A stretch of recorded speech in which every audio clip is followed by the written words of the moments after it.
You never get used to the pressure. You just learn to embrace it.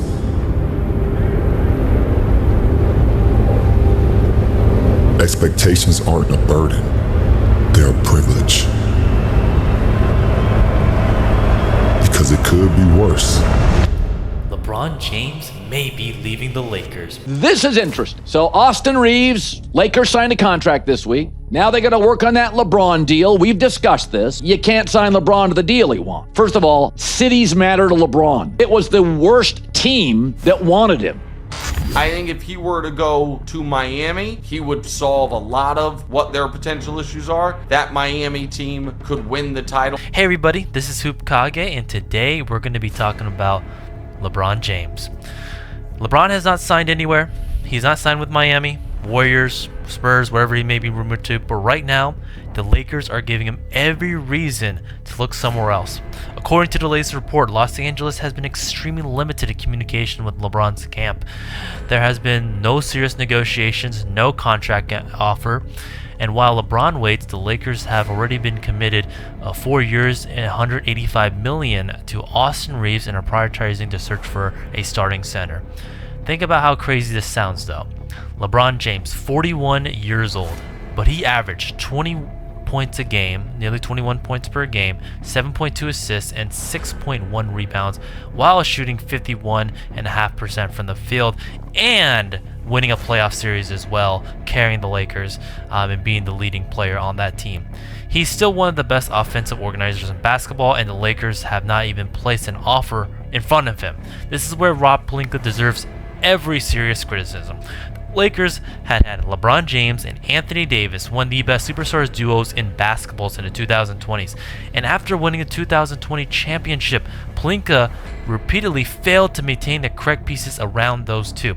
He broke apart a championship roster too quickly. He sacrificed depth and defense for Russell Westbrook's experience, which was a horrible experience. He spent years cycling through role players instead of consistently surrounding LeBron AD with shooting, size, and dependable two-way players. Yes, Pelinka deserves credit for ending up with Luka Dončić, but acquiring Luka does not erase the years of uneven roster construction, especially having those two, top 5 players in the league. And Luka may soon learn the same, lesson LeBron AD learned. Having elite superstars means nothing if the front office can't even build a corrected team around them.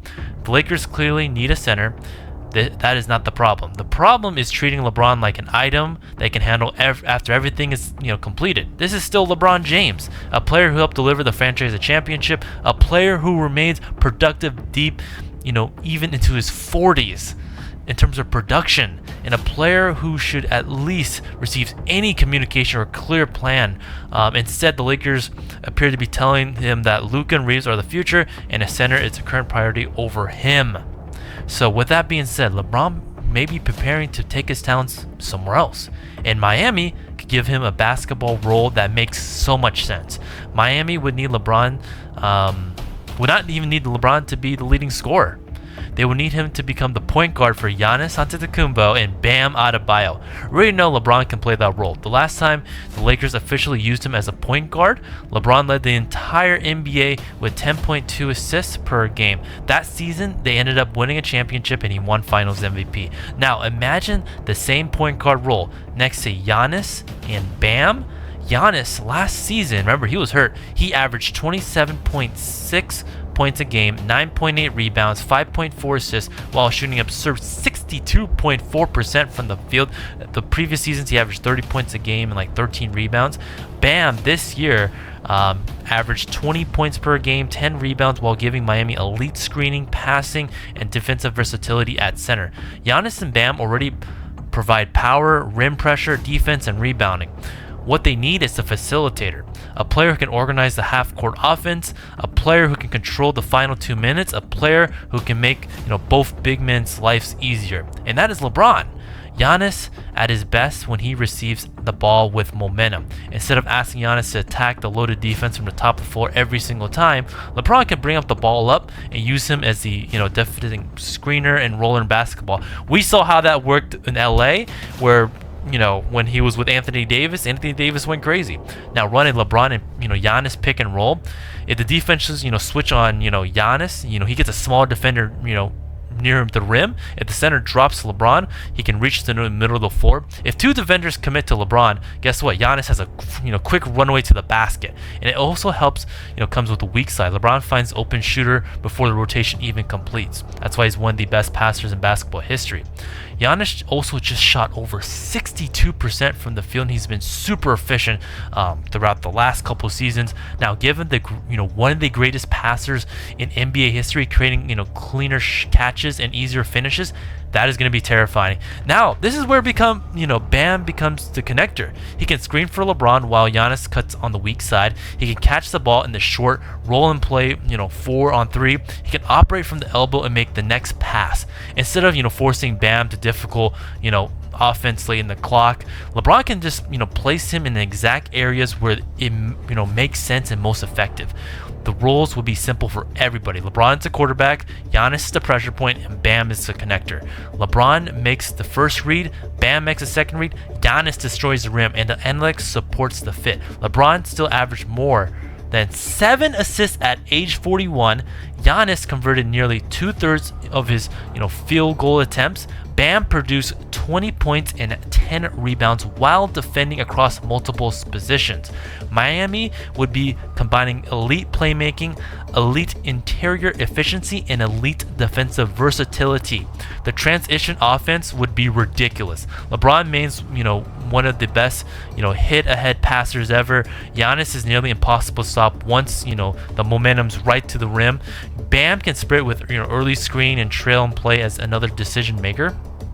One defensive rebound could become a Giannis dunk before the defense even gets organized. And in the playoffs, LeBron becomes even more valuable. Miami would not need him to dominate every, regular season possession.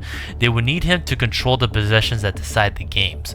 When the offense breaks down, LeBron identifies the matchup. When Giannis sees a wall, LeBron changes the angle, of attack. When Bam becomes passive, LeBron puts, him directly into the action. Essentially, this is what a point guard and championship leader provides. The obvious concern is obviously shooting, right? Giannis and Bam both do most of their damage inside the arc, so Miami would need, dependable shooters surrounding, that trio, especially when the double teams collide on them. But the problem may already have an answer, because Chris Middleton has reportedly been linked to Miami, which would, reunite him with Giannis and give the Heat a proven shot maker who understands how to play, both sides of the ball. And Miami has a history of convincing, veteran shooters to accept less money for, real championship opportunity. We look at guys like Shane Battier, who came to Miami, became a critical, defender, floor spacer.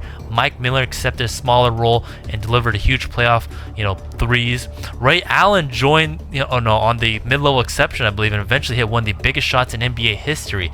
That is, the recruiting pitch that Miami can make again. Come to South Beach, play alongside LeBron, Giannis, Bam, receive wide open shots, and compete for a championship. Florida also provides no state income tax, so smaller contracts in Miami can actually be more attractive than the same salary in a high tax market, even though NBA players will still owe taxes in other states where they play basically road games essentially. But because you're playing 41 games in Miami compared to 41 games in, let's say, in LA, you're technically making more money when you play to Miami. But the bigger financial opportunity comes after the season, because a veteran can take a minimum deal, fill a major role in national television, hit important playoff shots, and rebuild his market value. We see a guy like Bruce Brown, he's a perfect example. He made $6.4 million with Denver. A player, he played a major role, won a championship, then turned that season into a 2-year $45 million contract with Indiana, and then he eventually came back to Denver. This is why shooters would go to Miami, because this would not only give you a chance to win a ring, it could be a chance to increase your value, earn a much larger payday the following summer. So the spacing issue is real, but the important thing is not impossible to solve, especially when you think about in terms of state income tax, and also the idea of just kind of reinventing your value essentially. Now, a LeBron, Giannis, Bam core couldn't, create, some of the cleanest open threes in basketball, and Miami would be a powerful pitch for veterans willing to bet on themselves to come to this team. LeBron's minutes would still need to be managed, carefully, especially he's 41 years old. Accepting a full mid-level exception would require major financial sacrifice, but the fit is clear. Miami can offer LeBron something that the Lakers currently are not even showing him, in terms of a defined role and a clear championship plan. In Los Angeles, Lakers is waiting while Rob Pelinka handles Reaves and search for a center. In Miami, LeBron can immediately become a facilitator for prime Giannis and Bam Adebayo. He would not need to carry the physical burden. Giannis and Bam could do the running, screening, rebounding, defending. LeBron can do what it takes in terms of his basketball mind to allow him to play at an elite level, control the pace, create advantages, make final decisions. The Lakers may believe they can address LeBron later, but superstars don't wait forever. Pelinka already wasted too many seasons of LeBron-AD duo with a poorly balanced roster and unnecessary experiments. Now he has Luka Dončić, and unless the front office changes its approach, Luka could eventually experience the same frustration and probably leave after his contract is up. LeBron has not officially left Los Angeles yet, but as of now, there has been no communication, no offer being placed behind other priorities. Sends a clear message, especially when you're trying to get a center over signing your superstar. And if Miami is willing to offer him a direct path to compete beside Giannis and Bam, LeBron James may decide it's time to take his talents elsewhere. Not because he needs to be a star anymore, but because he had the most success in Miami. Right? Even Pat Riley told him, "I'll leave the key under your doormat." Right? And if you ever want to come back, pick up that key, call me, and we can talk about something. Right? In that 4-year stretch, 4 straight finals, back-to-back championships in 2012 and 2013, he had the most success. The fans love him. The fans want him back. And I think this is an opportunity for LeBron to really help his legacy, especially for a guy who may retire next year or even the following year, especially at 41. He can still play point guard and compete for a championship team like this. Hope you guys enjoyed the video. We're almost at 10,000 subscribers. Please subscribe. I'll see you guys in the next video. Take care.